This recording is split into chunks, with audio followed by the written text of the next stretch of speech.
Hey there everybody, welcome back to the channel. Thanks for tuning in for another weekly update on news and information about DCS World, brought to you, of course, by me, your host, Prickly Hedgehog, and I hope you are doing well wherever you are. Boy, 2020, what a year thus far. We're now halfway through and we've still got 6 months of this to go.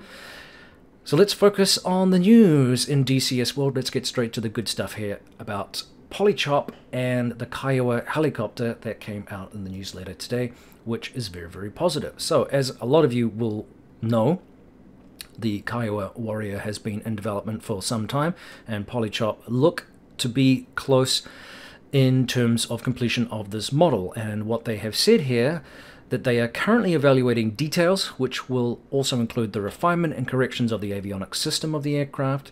During the coming weeks, they hope to integrate the moving map feature of the avionics and also fine-tune the weapons on the flight model of the Hellfire missiles, and also integrate another rocket type, which they are not going to reveal, apparently. Hasn't been talked about or shown yet, and that will allow you as a pilot to properly engage infantry and light armored vehicles in DCS World. So that sounds pretty exciting. During the past months, we have also worked on certain aspects of the flight model that either needed corrections or refinements. For example, the torque values of forward flight at all possible altitudes, speeds, and temperatures. Currently, they are working on the hover torque requirements to accurately mimic real aircraft as closely as possible. We are also looking at the flight characteristics below effective transitional lift, also known as ETL.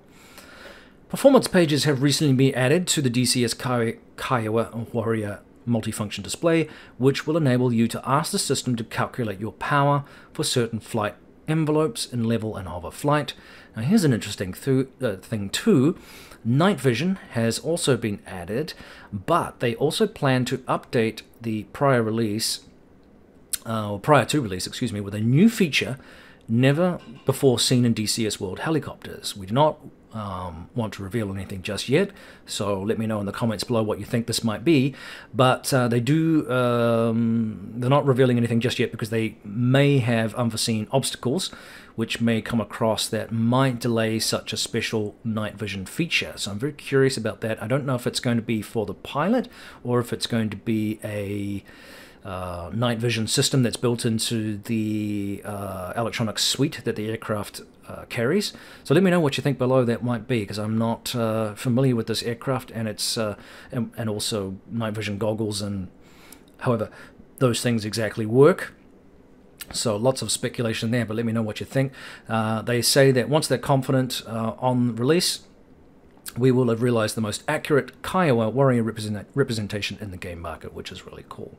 Now, they also have 19 US Army Liveries of the various Kiowa Warrior troops. I'm having trouble with that word right now. These include older aircraft markings. They also have the 16 Croatian Army Liveries. Those have been added, and that should actually complete the fleet of the Warriors that they operate, including the tail numbers for 327. That tragically crashed on the 27th of January this year and resulted in the unfortunate loss of both the aircraft and the crew. Condolences go out to the family and friends of that particular aircraft. And I think 2020 in general, we've just recently lost an F-15 out of operating out of England. We've had an F-16 this week with the loss of the aircraft and pilot. It's been a bad year for aviation, really. The crash in Canada, which led to the loss of a pilot, the disaster in Pakistan where an Airbus tried to land without wheels and ended up damaging the engines, loss of flight control and power thrust, whatever you want to call it, but ultimately a crash there. I think there was maybe 1 or 2 survivors from that particular crash. Another disaster. So it's been a really bad year for aviation, and generally, I think 2020 has been just an awful year. There just doesn't seem to be an end to the issues. Nevertheless, as the Kiowa aircraft is going to be released this year, the Polychop people have said, hey, we've had a little bit of a slowdown because of the pandemic. Nevertheless, we are back to normal again. The team is back to normal status. We have a desire to keep our promise for a 2020 release. I don't know exactly when. and I will throw up some videos too if I can of the other YouTubers that have given us a sneak peek at the aircraft, just for reference. So that'll be in the description below. And that 2020 release will actually include the time required for quality verification by Bell Helicopters, which indicates to me that they're pretty close to getting this thing released. So hopefully, you know, maybe a fall or early winter release. That's my guess. Who knows? We may even get it closer than that. We'll see. They're also currently working on 3 standalone campaigns for the Warrior as well, and that is really good news. It's always nice to have a campaign or 2 to go with the aircraft's release. I think that's very much a bonus. It gives you something to play with and work towards outside of just kind of flying the aircraft around the airfield, if you like, or just kind of solo flying it and trying to, you know, make up things to do with it. It's nice to have an actual set of objectives that gives you a good time to not only master some of the systems, but master the aircraft as well and all those things. And it just helps to have kind of some objectives to do that. That's my opinion anyway. I find it very, very helpful rather than just kind of flying around, but that's just me. So, yeah, that's exciting. You know, any of the rotary wing aircraft that we have had, most of them are actually pretty decent, I find. And I own the Black Shark, and I think I own one of the other ones as well. I can't remember the name of it now off the top of my head. For some reason, I'm drawing a blank. But the Gazelle, that's the one I was thinking of. I own that as well. I have only had a little bit of seat time in both of those aircraft, really. A little bit more in the Black Sharks. I think it's cool. It's one of the first aircraft I bought as a independent module in DCS, but I really just didn't have the time at that particular juncture in my life to get into it. Nevertheless, both aircraft are fun to fly, and this, I think, will also be equally so. And of course, we are all waiting with bated breath to see when the Hind is released as well, so that's a whole new aircraft on top of the ones we already have. So there's lots of good things to look forward to.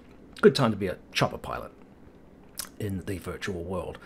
All right, moving on to the next thing, voice chat. Now, this has been talked about. Obviously, they're keen to get this out, Eagle Dynamics. So they're saying here that they are continuing to work on improving the functionality of voice chat in DCS World. At the moment, testing is underway to add player rooms and the ability to invite friends for private communication. In addition, the automatic creation of rooms between the crew of one aircraft, intercom, and the ability to create special missions rooms for coalition forces. This is done through the scripting trigger system function when creating missions. It is useful when specific communication channels are needed with air traffic control subchannels, within squadrons, and with ground crew. These features are planned for release in the upcoming update, so that's cool. Following the update, the voice chat development team will be focusing on the integration of radio device voice communication in the game. Cool. We understand that this function is highly demanded and greatly appreciate your patience whilst we work on it. Thank you, Eagle Dynamics. Yes, looking forward to that as well. The summer sale, of course, continues. Don't forget that. It goes through to the end of July here, or mid-July, excuse me, so don't miss out on some really good bargains if you want to bolster your hangar fleet. And in addition to that, of course, they're still working on some internal and external beta testing teams in order to locate and squash bugs. This was the focus of my video last week, of course, that most of you agreed was needed. Recent fixes, though, include this for the Hornet. During a cold start, refueling now confirms so that the rearm process can continue, which is handy. Fix the right engine RPM failure while using auto start in cold weather condition. Who uses auto start? You cheats. Auto laser timer and TTI will display only when the bomb is dropped. The radar Altimeter. I'm having trouble with my words today. Altimeter warning. And I'm not even. It's Friday, and I'm not even, you know, having to piss up or anything like that right now. I'm just haven't even started that function of my weekend. I have tasks to do. All right, sorry, I digress. Let's try that again. The radar altimeter warning, SAI and ADI no longer freeze after repair. Launching from the catapult no longer turns on turns the external lights off. Oh, that's handy. These bug fixes are part of a larger update to the DCS F-18C Hornet, and we look forward to sharing the progress with you. soon. Cool. With the summer sale 2020 in full swing, make sure to take advantage of the 50% discount on our eShop. And that is a nice little thank you from Equal Dynamics there. So let me know if you've picked up some modules and what you're flying right now and what you're enjoying. I have been extremely busy, and unfortunately it's been really, really hot here in the northern part of the Midwest in the United States. It's been high 90s or low 90s and high humidity, let me rephrase that, which makes it feel like it's high 90s. Blisteringly hot, 60 plus percent humidity sometimes, and just not conducive to doing outdoor projects comfortably. Although I did go on a bike ride yesterday for about an hour and got a little bit sunburnt, which wasn't pleasant, but I enjoyed the bike ride even though it was 90 some degrees and steamy.